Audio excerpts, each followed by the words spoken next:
To join the MCU was the biggest dream come true. I've been dreaming about being a Marvel superhero since I saw Iron Man when I was 8 years old with my dad in the movie theater, and I said that I wanted to be the biggest Marvel superhero of all time, which is very ironic because my dream came true. Cassie Lang is the biggest superhero. She's 40 feet tall. So dream big. Don't give up on your dreams. I mean, I told myself by the time I was 25, if I'm not a Marvel superhero, then like I'm not an actress and I should quit. So I just think that it's proof that dreams come true, and I can't believe it. So now I have to come up with a new dream. Why do you think the Ant-Man movies resonate with audiences around the world? I think Ant-Man movies resonate with audiences around the world because Ant-Man is the everyman, and I think that he's super relatable because he's just like me. He's just normal, and that's what I related to most about Cassie Lang and why I was so excited for the opportunity to bring this character to life. She's a dork, she's a mess, she's impatient, but the biggest thing is she has a really huge heart, and I know that that's a beautiful thing, but it really gets her into a lot of trouble because she doesn't understand what it means to be a hero yet. But she wants to make her dad proud, so she's going to do whatever it takes to do it. Cassie is all grown up. How would you describe your character? I would describe Cassie Lang. She is all grown up. Cassie Lang is all grown up, and I'd describe her as impatient, open-hearted, and ambitious. She's seriously ambitious. She's got a mind of her own now. It's been a while since we've seen her, and she's been through a lot.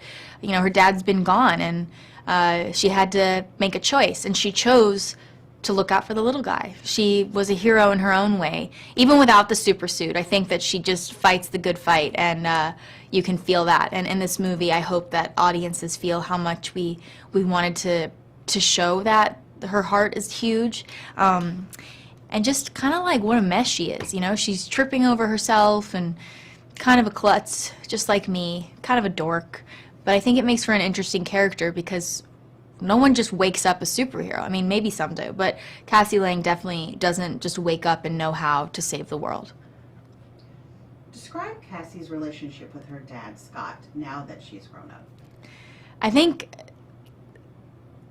Cassie's relationship with her dad, Scott, is kind of like tumultuous at first. You know, she is who she is, she knows who she is, and he doesn't know who she is anymore. He's got to be reintroduced to Cassie and who she's becoming. She's got ideas of her own, and he's got to kind of listen.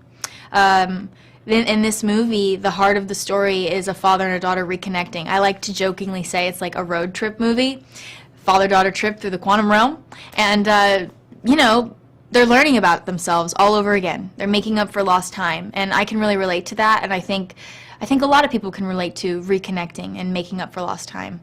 You know, if you get a chance to hang out with your parents, she's kind of lucky that she gets to hang out with her dad, even though she kind of unlocked the biggest supervillain of all time and everything is her fault.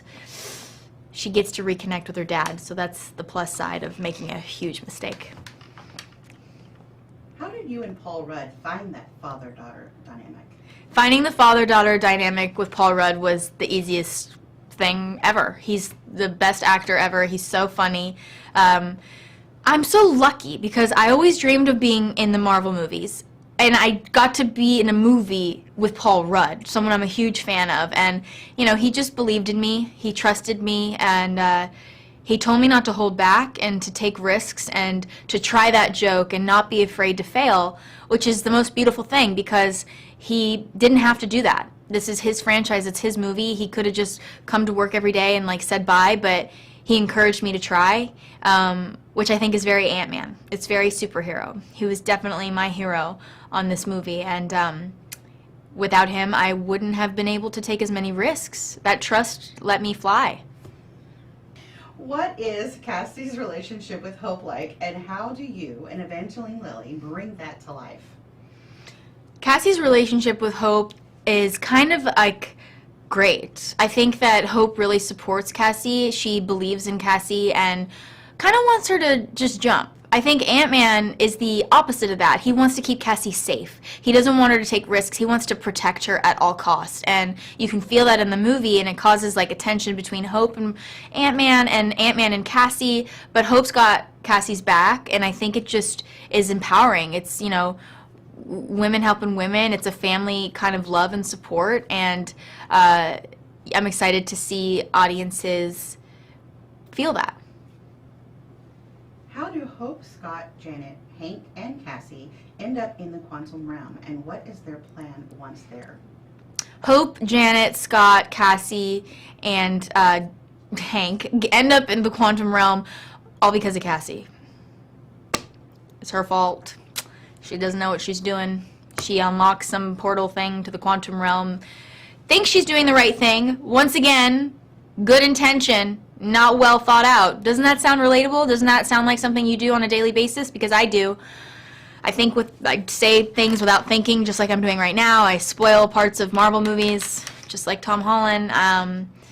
So it's all Cassie's fault. And it was a really big deal on set. It was like, we shot that scene for like a week, right? And on the first day, there was rewrites happening and all this stuff happening, and Peyton and I looked at each other and we're like, wait a minute, we need to make it really clear this is Cassie's fault. This was her idea, so that way when, we get to the latter half of the movie and there's this tragedy and these bad things are happening and people are getting hurt, she feels the weight of what it actually means to be a hero. It's not always good. You don't always get the glory. You hurt people. So she's got to feel that. She learns the hard way. I mean, it's kind of like not fair, really, that she goes face to face with Kang on her first rodeo. I guess you got to learn one day. How would you describe the quantum realm and its potential impact on the MCU moving forward? I think the quantum realm is limitless, and the impact it's going to have on the MCU is unparalleled because I don't even know what's in there. But in this movie, you get to meet some really cool characters that are kind of cute, and that's my favorite part.